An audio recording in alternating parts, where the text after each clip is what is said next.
there are times in your life when you're not going to be happy. And then what are you going to do? Your goal is demolished. And there are going to be plenty of times in your life when you're not happy. There might be years. And so it's a shallow boat in a very rough ocean.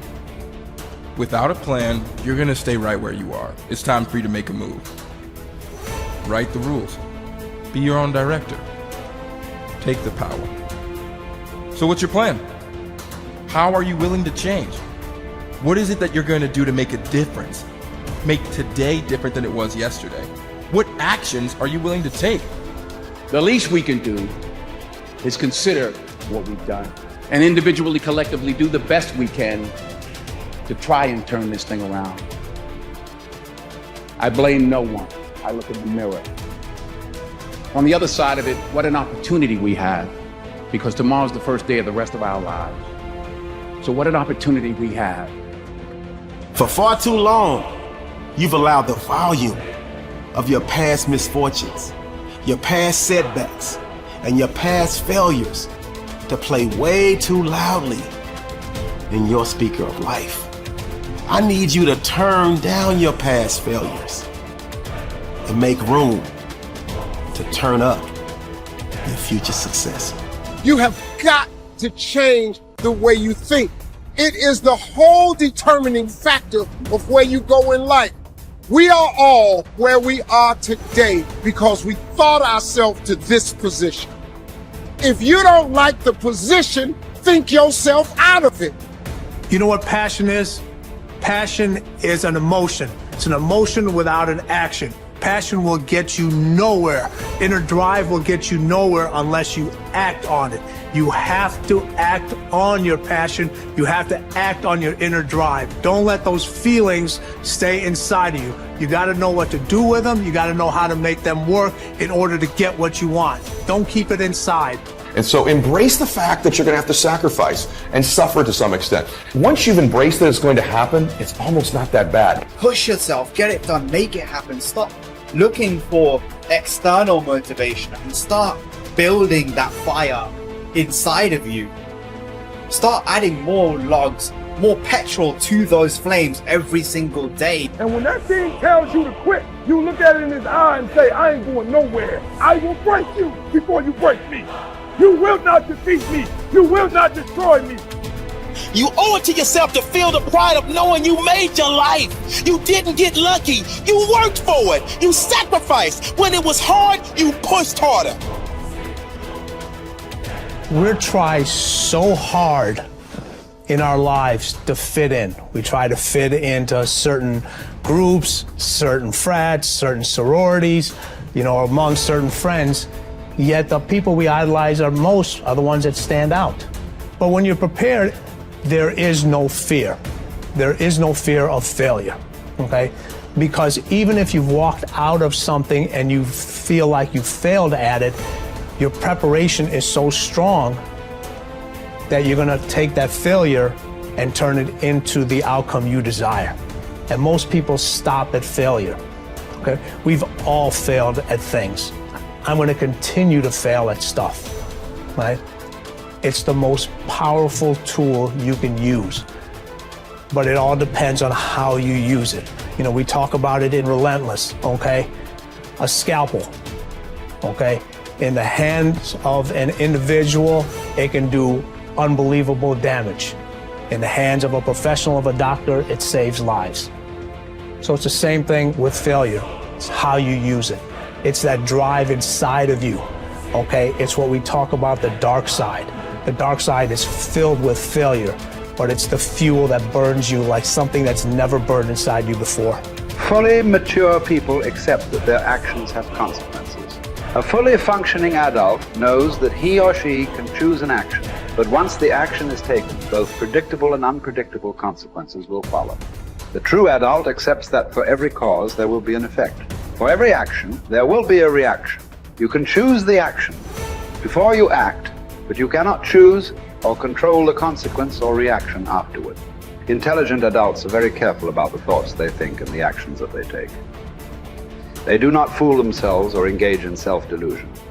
They don't pretend that things might happen differently, nor do they trust to luck. inactions also have consequences. What are called crimes of omission are often more serious to your long-term prospects than the mistakes you make. Omitting to think through your values, set clear goals, make plans, commit to excellence, and so on, can be disastrous to your possibilities of great success. The starting point of success is the acceptance of reality. What cannot be cured must be endured. Often people will come to me with challenges they are facing, and I will ask them this simple question: is this a problem or is this a fact? If it's a problem, it's amenable to a solution. There is something that you can do to change it. If you are not happy with the situation, it is up to you to go and do whatever you can to resolve it. A fact, however, is different from a problem. It is something that exists, like the weather, like rain or snow. There is nothing that you can do about it. You can solve problems, but the reality principle says that you have to learn to live with facts. Something unfortunate that has happened is a fact. A sale that did not go through, a business deal that collapsed, a relationship that didn't work out. All of these are facts. Many people waste an enormous amount of emotional energy struggling with facts when they would be much better off concentrating on doing better in the future. Your goal is to be happy, confident, and optimistic. The way that you achieve this is by making these positive responses so automatic that you remain predominantly happy, confident, and optimistic no matter what happens. You can achieve this result by taking specific, proven, practical steps that have been used by millions of people and which work with virtually unfailing certainty. The starting point is accepting complete responsibility for every aspect of your life. The law of sowing and reaping, whatever you sow or fail to sow, is going to determine what you reap in the end. The law of accumulation reminds us that everything counts. Every positive step you take is moving you toward building a great life for yourself. Every positive word or thought or image is deepening your belief and increasing your confidence in your ability to achieve wonderful things. Finally, remember the law of reversibility. If you act in a manner consistent with high performance and high self-confidence, those very actions will generate the feelings consistent with them. Every positive, constructive action that you take in the direction of your dreams and goals will reinforce your belief in yourself and in your ability to accomplish your ideals. The challenge for building good habits and breaking bad ones is often finding a way to pull the long-term consequences of your bad habits into the immediate moment. So you feel a little bit of pain right now and want to avoid it.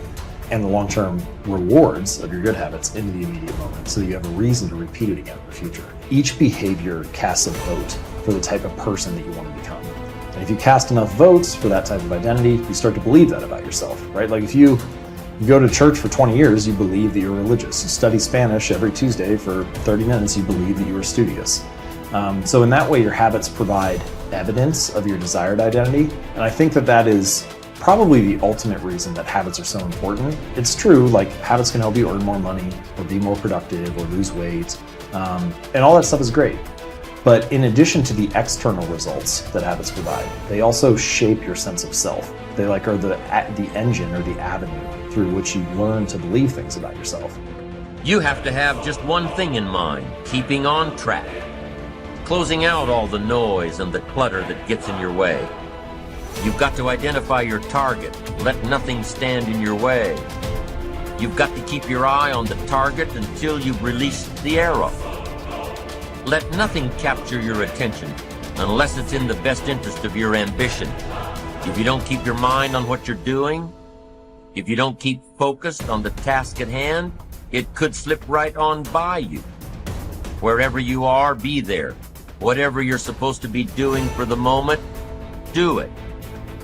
You can't be thinking of everything you have to do at one time, all the time. You have to concentrate on just one thing at a time. One project, one job. You have to take it one task at a time and complete it. Do what you've set out to do. Keep your mind only on that one task. Why? If you don't, you won't accomplish anything. Concentration takes a lot of discipline. It takes a lot of discipline to demand privacy, to keep the do not disturb sign on your door while you're in the middle of an important job. It takes a lot of discipline not to answer the phone every time it rings at home. That's why they make voicemail and answering machines, so you don't have to answer the phone every time it rings. Your family will appreciate an uninterrupted dinner hour. Your night work will get done a whole lot faster. Concentrate on the work at hand and demand of yourself the discipline to stay focused.